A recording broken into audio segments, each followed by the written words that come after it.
คนิคกันเกณฑ์อยู่3ด้วยการแทนสูตรเนาะข้อที่37 38ในการสอบเสจบสานม7วิชาคณิตศาสตร์2023 24เด้อคืออยู่ในข้อที่37นี้ว่าเนาะตำรา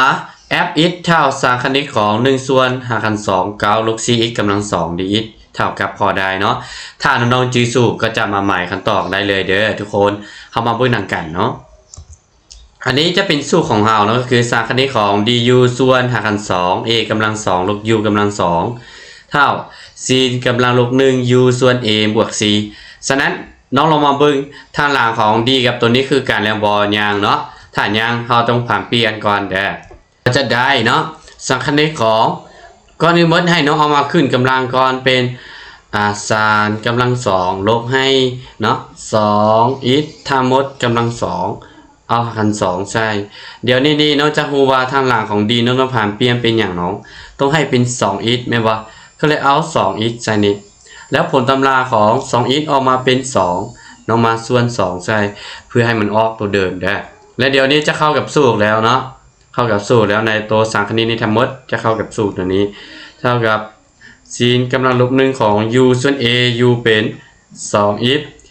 a เป็น3บวก c เนาะซึ่งขั้นตอนที่นะครับมันจะกงกับข้องออันนี้แม่นน้องๆจีสูตรตัวนี้ก็สามารถคิดคำนวณในใจตอบได้เนาะข้อนี้โอเคไปเบิ่งข้อต่อไปข้อที่38วัดตำราเนาะสารคณิตมีข้อเต0หาร1ส่วน3 5 2 9 x กำลัง2บวก1 dx เท่ากับพอได้เนาะอันนี้เขาจะมีสูตรแล้วเด้อ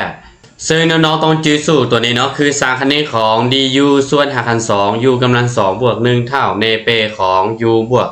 5 2 u กำลัง2บวก1บวก c เนาะและตอนนี้น้องก็เห็นว่าต้องเอา3นี้เข้ามาทางหลังของ d ก่อนเนาะเพื่อให้มันคือกันและยกกำลังขึ้นด้วยเขาจะได้0ไปหา1ส่วน3ของเนาะd ของ 3x ออกมาเป็น3คือ9เด้เนาะผลตำราและ5 2ของ 3x กำลัง2บวก1เดี๋ยวนี้น้องลองสังเกตตัวนี้คือกันเนาะมันจะคือกันกับ u ละใส่สูตรได้ไม่บอกจะเป็นเนเปของ 3x บวก5 2เนาะ 3x กำลัง2ก็จะเป็น 9x กำลัง2บวก1เด้อ